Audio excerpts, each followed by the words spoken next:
কসম খোদার রব্বে কাবার কসম, যে আল্লাহ মানুষকে তৈরি করছে মানব রচিত বিদ্যা দিয়া, মানবের বিবেক এবং বুদ্ধি দিয়া, কোনোদিন মানুষকে সুখ দিতে পারে না আর পারবেও না।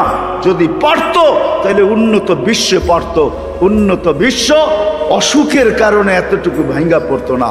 আপনারা আমাকে মিডিয়া দিয়ে বুঝাইতে হবে না, আমি চিনি, আমি চৈসা বেড়াই দুনিয়া, আমি জানি কে কতটুকু সুখে আছে। হায় হায়, সুখে যদি থাকতো, আমেরিকানদেরকে জিজ্ঞাসা করেন কত মিলিয়ন না ডেলি কত ট্রিলিয়ন ডলারের ওষুধ বিক্রি হয়, ডেলি কত ট্রিলিয়ন ডলারের ওষুধ বিক্রি হয় শুধু মানবতা ভারসাম্যতাকে ঠিক রাখার জন্য। মিলিয়ন না ট্রিলিয়ন ওষুধ বিক্রি হয়, জান, জিজ্ঞেস করেন, নেটে সার্চ দেন, এখানে বসে যদি নেটের সংযোগ থাকে, সারা উন্নত বিশ্বে দেখেন। টেনশন বোঝেন? টেনশন সুখে থাকলে টেনশন হয় না। সুখে থাকলে, ছোটবেলা পড়ছিলাম, সুখের নিদর্শন কি? ইট মাথা দিয়া গায়ের গাছতলায় ঘুম আসে, এটার নাম হলো সুখ। আমি ছোটবেলা পড়ছিলাম, জানি না আমার পড়াটা ঠিক ছিল কি না ভুল ছিল, কেননা অনেক কিছুই তো চেঞ্জ হয়ে গেছে না, সব চেঞ্জ হয়ে গেছে না। ছোটবেলার কবিতা তো আর পাই না, ঠিক না? কি বলেন? ছোটবেলার কবিতা আছে নাকি এখন? ওগুলো একা একা আওড়াই, বইতে পাওয়া যায় না। হইতে পারে এই থিওরিও চেঞ্জ হয়ে গেছে।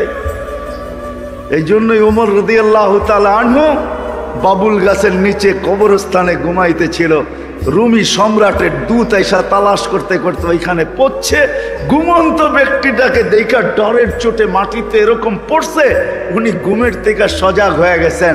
তো চিৎকার দিয়া বলতেছে আদিলতা ফা আমিনতা ফা নিমতা। ওমর, তুই খোদা প্রদত্ত রীতি আর নীতি আর আল্লাহর রসুলের রীতি আর নীতির শিক্ষার অধীন তোমার বিবেক আর বুদ্ধিকে করার কারণে তুমি নির্ভীক হয়ে গেছ। আর তোমাকে কবরস্থানে গাছের নিচেও ঘুম আসে তোমার, তাও বালিশ ছাড়া, হাতকে বালিশ বানায়, অথচ 3 মহাদের যার পায়ের নিচে। রুমি দূত বলতেছে আদিলতা ফা আমিনতা ফা নিমতা, আদিলতা ফা আমিনতা ফা নিমতা। আদিলতা মানে কি?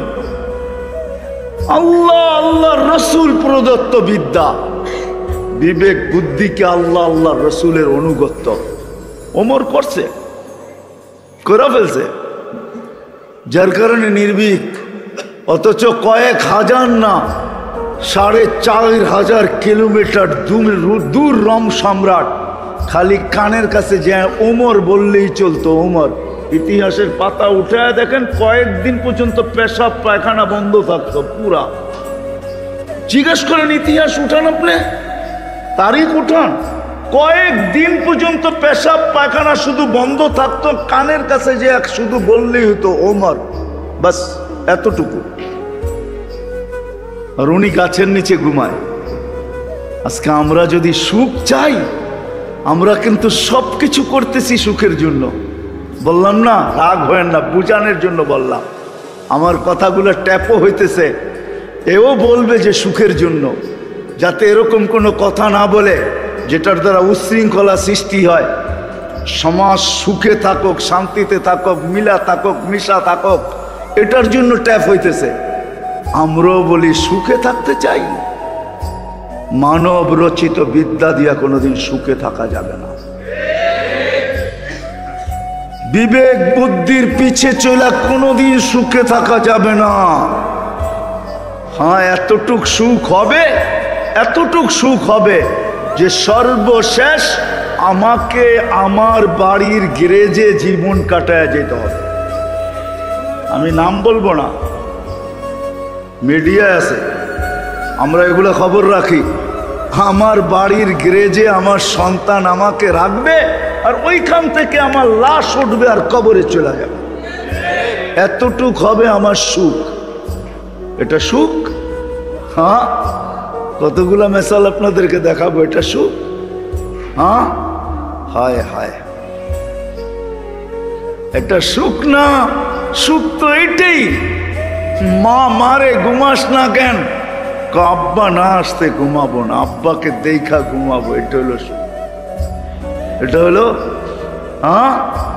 আসার পরে বুকের লগে লাইগা শরীরে কতক্ষণ ঘেঁষাঘেঁষি করা, জামাটা কে আগে নিবে, মোজাটা কে আগে খুলবে, জুতাটা কে রাখবে, গামছাটা কে আগায় দিবে, মুখ ধোয়ার পরে কে মুছায়া দিবে, একটু বাপের লগে এরকম খেলা তারপরে যে ঘুমায়া পড়বে, এটার নাম হলো সুখ। এটার নাম সুখ। এই জন্যই কোরআন হাদিসের দরকার। আজকে দুনিয়া সুখ চায় বটে, কিন্তু চায় আমাদের রচিত বিদ্যা দ্বারা। তুমি সুখী হবে না, সত্য এটাই। কেন এটা বানাইছেন আল্লাহ। কে বানাইছে? হ্যাঁ, আপনি মানলেও আল্লাহ বানাইছে, না মানলেও আল্লাহ বানাইছে। কেন আমি বলছি আপনি সিগনেচার দিয়ে আসছেন, আঙ্গুলের ছাপও দিয়ে আসছি, আবার একদিন মানতে বাধ্য হব। আল্লাহ এটাও বলে দিয়েছেন, রব্বানা ইন্নানা আবসারনা ফারজি'না আমাল সালিহা ইন্না লামুকিনুন। আল্লাহ বলে আসতে দে, আসো, তোকে বাধ্য করব। তুই তখন চিৎকার দিয়া বলবি, রব চোখে দেখা ফেলছি, ওই সময় তো কি জানি বলে ফেলছি আর উল্টা পাল্টা, এইবার ভুল হবে না। তো আল্লাহ বলবে, কাল্লা, আর কোনোদিন সম্ভব না, আমি তো তোকে ভালোবাসছিলাম। আমি তো এই জন্যই বলি, আমাদেরকে অল্প বয়স দিছে কেন জানেন আল্লাহ? জানেন? হয়তো ওলামা আমার সাথে একমত হবে না, কিন্তু আমার বিবেক বলে আল্লাহ 60-70 বছর কেন দিছেন জানেন আমাদেরকে? বলবো কেন দিছে? আল্লাহ আমাদেরকে অগাধ ভালোবাসেন, এই জন্য দিছেন। কেননা প্রবাদ বাক্য আছে, ভালোবাসার পাত্রকে বেশি খাটাইতে চায় না। কোনো মা বাবা চায় না আমার সন্তান বেশি খাটক, কোনো ব্যক্তি চায় না আমার প্রিয় পাত্র বেশি খাটক, কোনো প্রিয় পাত্র চায় না তার প্রিয় পাত্র বেশি খাটক। যদি চাইতো তাহলে প্রত্যেক ঘরে 5টা কাজের লোক কেন থাকতো? ঠিক না? বরণ পোষণ তো সবই দেই, ঠিক না মামু? কি কমিশনার সব কি কয়? সবই তো দেই, ঠিক না? তারপরে এতগুলা কাজের লোক কেন? চায় না খাটক। আল্লাহ এই উম্মত বেশি দিন খাটক চায় না, এই জন্য বয়স কম দিছে। আমার মনে হয় এর চেয়েও কম দিতে চাইছিলেন, যে তোরা পা রাখবি আর চইলা যাবি আর সিধা জান্নাত। কেননা তোমরা প্রিয় পাত্র, এই জন্য বয়স কম দিছেন। কেননা 900 দিলে তো বেশি খাটতে হইতো। আল্লাহ বলছে না, তোমাদেরকে খাটানো যাবে না, তোমরা ভালোবাসো পাত্র। যদি আল্লাহকে জিজ্ঞেস করি প্রমাণ কি, আর তো আল্লাহ আরো প্রমাণ দিতেছেন, তোমরা যদি ভালোবাসার পাত্র না হইতে তাহলে হুয়া যে তাবাকুম, আমি তোমাদেরকে সব মানব জাতির ভিতর থেকে কুদরতি হাত দিয়া বাছাই করলাম। কেন? আমরা কিন্তু বাছাই করি, তো বাছাই বোঝেন? মনে হয় বোঝেন নাই। কি বুঝছেন বাছাই? ফল কিনতে যে যেরকম হাত দিয়া বাইছা বাইছা ভালোটা নিজের টুকরিতে নেন, প্যাকেটে আল্লাহ বাছাই করছেন। আমরা ভালোবাসার পাত্র, শুধু বাছাই করেন নাই, আল্লাহ বলে লেবেলও লাগাইছে। কি? যাতে অন্যটার সাথে মিলা না যাও, অন্য কোম্পানি ধোঁকা না দেয়। আমি বিলকুল কুদরতি হাত দিয়ে তোমাদের উপরে লেবেল লাগাই দিছি, কুনতুম খায়রা উম্মাহ, তোমাদের চেয়ে উত্তম কেউ নাই। ভালোবাসার প্রকাশ। আল্লাহকে যদি জিজ্ঞেস করি কেন এরকম করলেন, তো আল্লাহ বলে কাজ আছে, এই জন্যই তো।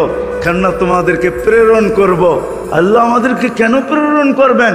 এই জন্যই তো অল্প সময়ের জন্য প্রেরণ করছেন। আল্লাহ বলছে প্রেরণ করব কেন? শুহাদা আলান নাস, কিয়ামতের দিন আমার পক্ষে, আমার পাশে সাক্ষী হিসাবে তোমাদেরকে দাঁড় করাবো।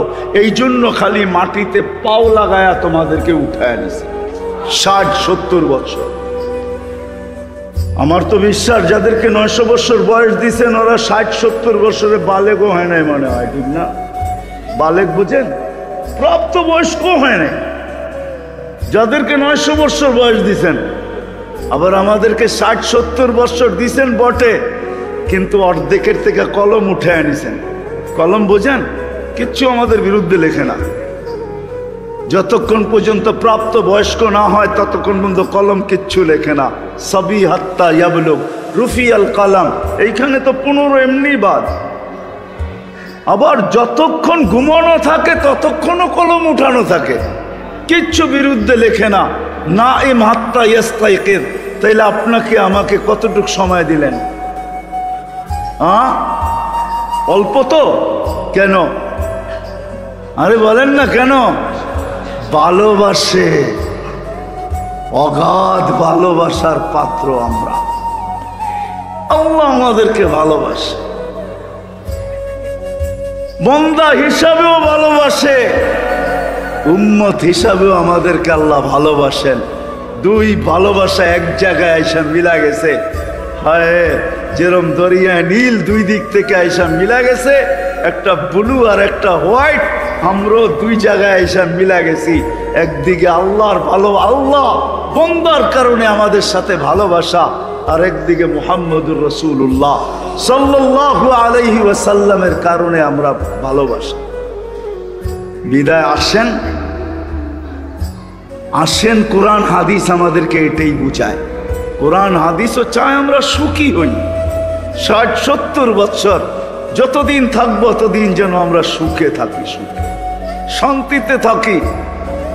আর কিয়ামতের দিন যখন উঠবো, আখেরাতে যখন যাব, তো আমরা যেন সাক্ষী হিসাবে আল্লাহর পাশে, আল্লাহর পাশে, আল্লাহর পক্ষে সাক্ষী হিসাবে দাঁড় করতে পারি, দাঁড়াইতে পারি। এই জন্য জালালউদ্দিন সুয়ুতী রহমতুল্লাহ আলাইহি লেখছেন যে এই উম্মত কিয়ামতের মাঠে দাঁড়াবে না। এই উম্মতের জন্য তো আল্লাহ পাশে স্টেজ বানাবে, স্টেজ। ওই স্টেজে আল্লাহ আমাদেরকে দাঁড় করাবে, স্টেজে। কিসে? স্টেজে দাঁড় করাবে। কিন্তু আফসোস এটাই তো যে আমরা আমাদের রচিত বিদ্যা আর আমাদের বিবেক আর বুদ্ধি দ্বারা আমরা আমাদেরকে পরিচালনা করতে চাইতেছি। যেই মেশিনটা কোনো জিনিসের উপরে আমার কোনো কি নাই, কি আমার কোনো নিয়ন্ত্রণ নাই। সত্য কি স্লোগান তো দেই, আমার জীবন আমি কাটাবো, যেমন খুশি তেমন কাটাবো, ঠিক না? আচ্ছা, আপনার জীবনের কোন মুহূর্তের উপরে আপনার কন্ট্রোল আছে আমাকে বুঝান, নিয়ন্ত্রণ আছে আমাকে বুঝান। আছে? যদি থাকতো তাহলে পদ্মা ব্রিজ যেদিন উদ্বোধন হলো, পরের দিন এত আশা নিয়ে যে পদ্মা ব্রিজ বাইকের ভিতরে ভিডিও করতেছিল, কমসে কম তো ও এতটুকু আশা পুরা করতো যে আমি ক্রস করি, পদ্মা ব্রিজটাকে পার করি, ওই পারে যায় নাইলে মরা যামু, কমসে কম ওইটা পার করি, আর আমার ভিডিওটা আমি একটু ছেড়া দেই ফেসবুকে, তারপরে আমি মারা যাই। এতটুকু তো করতে পারতো। তাহলে জীবন যে আমার বলে চিৎকার দেই, স্লোগান দেই, নিজেকে বিভিন্ন পরিচয় দিয়ে যে স্লোগান দেই আমার জীবন, যদি আপনার জীবনই হইতো তাহলে আপনি এখন কেন লিখতে বাধ্য হলেন? কেন বাধ্য হলেন লিখতে যে আমার শুধু মৌতটাই বাকি আছে, আমি কার কি ক্ষতি করছিলাম? আপনি কেন লিখতেছেন এখন? বোঝা গেল জীবন আমার হইলো, এটার মালিক আমি, তার কন্ট্রোল আমার হাতে না। তদ্রূপ আমরা স্লোগান দিতে পারি, দেহটা আমার, আমার দেহ আমি দিব, পরেরটা আপনারা মিলে আনিয়েন। স্লোগান তো আপনারা জানেনই, ঠিক না?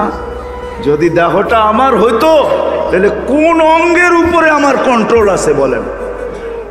হ্যাঁ, তাহলে আপনার আমার চেহারায় বয়সের ছাপ কেন আসলো?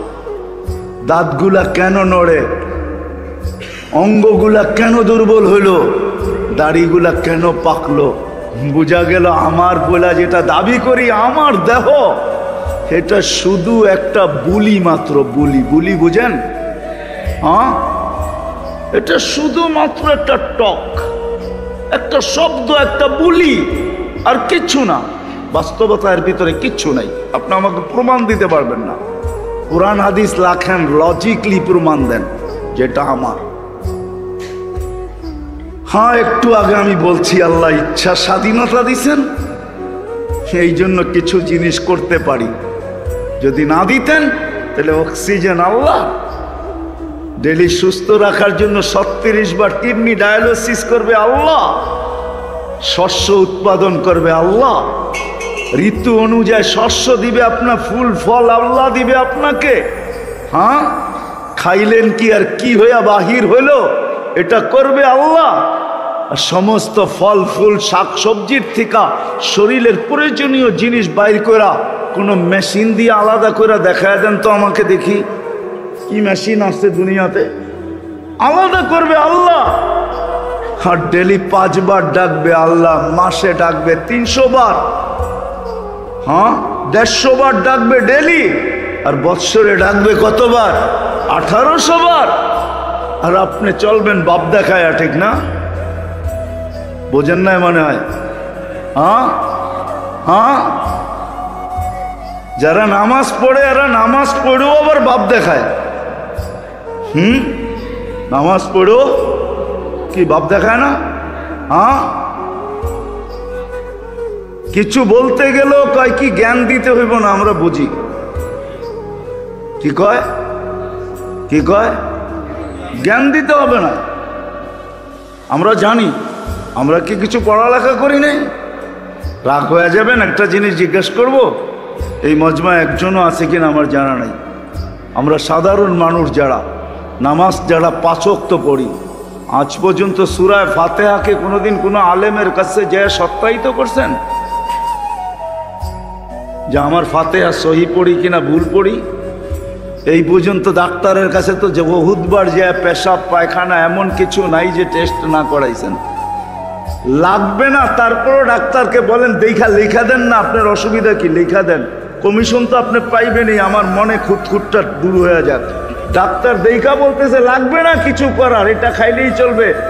আপনার অসুবিধা কি, টাকা আমি খরচ করব, আপনি লেখা দেন, কমিশন তো আপনি পাবেনই, আমার খুঁতখুতি মনের দূর হোক, এটা তো করাইতে পারেন না? পারি না, না করাই না। আজ পর্যন্ত কে যে সূরা ফাতিহা তাসদিক করাইছেন, সত্যায়িত করাইছেন? নূরবাগ মসজিদ তো হলো মাদ্রাসার পেটের ভিতরে, 300-350 ছেলে আছে এখানে, 40-45 জন স্টাফ আছে। আজ পর্যন্ত তো কারো কাছে যে বলি না আমার সূরা ফাতিহা শুই না, একটা ছোট কাগজে সিগনেচার করে দেন যে সহি, এটা জেবের ভিতরে রাইখা দিমু, যেদিন মারা যাবো ওদিন বলবো এটা কাফনের ভিতরে দিয়া দিস। যদি আল্লাহ জিজ্ঞাসা করে সূরা ফাতিহা ভুল পড়ছিস, তাইলে বাইর করে যেন দেখাইতে পারি এই যে হুজুরে সহি বলছে, আমি এরকমই পড়ে আসছি, ধরলে ওনাকে ধরেন, আমাকে ধরার কোনো সুযোগ নাই, আমি কিন্তু সিগনেচার সহ নিয়ে আসছি, এই যে দেখেন।